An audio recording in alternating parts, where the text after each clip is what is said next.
گزشتہ پروگرام میں جب آپ سے بات ہوئی اس وقت تک یہ تفصیلی فیصلہ نہیں آیا تھا. اب اس تفصیلی سو کالڈ تفصیلی فیصلے کے بعد میں پورے اعتماد سے یہ بات کہہ سکتا ہوں کہ یہ کسی عدالت کا نہیں، جہالت کا فیصلہ ہے. تفصیل اس کی میں تھوڑی سی بعد میں بیان کروں گا. یہ ملک جمہوریہ ہے یا جنگل ہے؟ یہ سوال ہمیں اپنے آپ سے پوچھنا ہوگا، ایک دوسرے سے پوچھنا ہوگا، اور شاید کچھ اور لوگوں سے بھی پوچھنا ہوگا.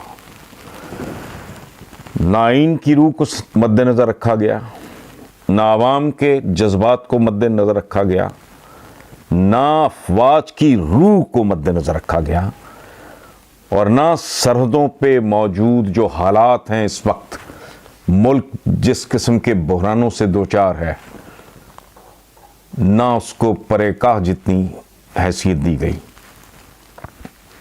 اور میں حیران ہوں، کیسا آدمی کیسے منصب پہ بیٹھا ہے. میرے جیسا جاہل اور لا علم آدمی یہ چند کتابیں اپنے دین کے حوالے سے پڑھنے کے بعد بڑے محدود علم کے ساتھ میں بھی جانتا تھا کہ ہمارے دین میں، اسلام میں بدترین دشمن کی لاش کی بے حرمتی بھی انتہائی ناپسندیدہ، قابل مذمت، مکروہ اور قابل نفرت حرکت ہے. میں تصور نہیں کر سکتا.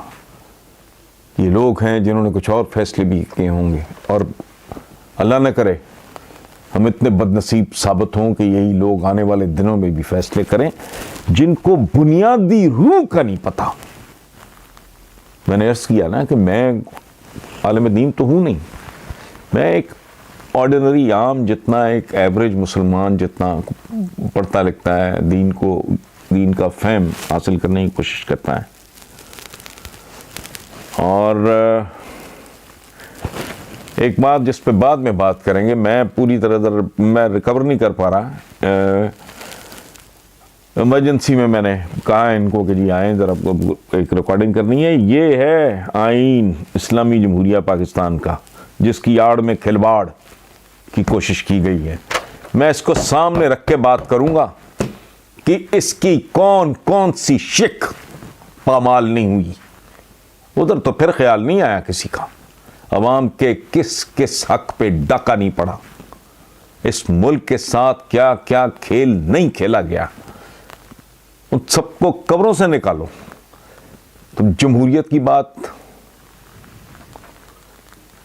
جمہوریت کی میچورٹی کی بات، کس کو بیوقوف بنا رہے ہو؟ جمہور کو تم نے جاہل رکھا اور بات کر رہے ہو جمہوریت کی میچورٹی کی. کہاں سے آئی ہے یہ؟ بہرحال آخر پہ میری گزارش ہے، آپ خود اہل دل اہل درد لوگ ہیں، کہنے کی بھی ضرورت نہیں کہ پرویز مشرف صاحب کی طبیعت بہت زیادہ ناساز ہے. میں ذاتی طور پہ جانتا ہوں، چونکہ میرا ذاتی طور پہ ان کے ساتھ ایک تعلق ہے، اور وہ اسلام آباد سے کراچی اور کراچی سے دبئی تک پر محیط ہیں ہماری ملاقاتیں. وہ بہت زیادہ بیمار ہیں، اور اب سے نہیں، بڑے عرصے سے. تو ان کی صحت کے لیے دعا کرتے ہیں، آپ بھی دعا کریں. وہ شخص جس نے جنگوں میں خون دیا، میں چھوٹا سا ایک واقعہ شیئر کرتا ہوں. ان کے ایک دوست نے شہادت سے پہلے کہا، اب شہید ہوا تو اس نے کچھ دوستوں سے کہا کہ یار تمہیں اگر اللہ بیٹا عطا کرے تو میرے نام پہ اس کا نام رکھنا بلال. جنرل صاحب کے جو بیٹے ہیں بلال، ان کا نام کچھ اور تھا. جنرل صاحب کو جب یہ بات پتہ چلی، انہوں نے بیٹے کا نام اپنے اس شہید دوست کے نام پہ تبدیل کیا، اور باقی جو 2 دوست تھے جن میں سے ایک کی ڈیتھ ہوئی ہے پچھلے دنوں میں، اللہ انہیں غریق رحمت کرے، سلمان میگنیفیشنٹ کہتے تھے ان کو. تو اس طرح کا سپاہی فاتح کارگل، سیاستدانوں نے جو بیچ کھایا کارگل، اس کے بارے میں بات کرتے ہوئے پتہ نہیں انہیں کسی کو کوئی دل پہ ہاتھ نہیں پڑا، کوئی شرم نہیں آئی، کوئی ندامت نہیں محسوس کی تم نے. خیر اینی وے،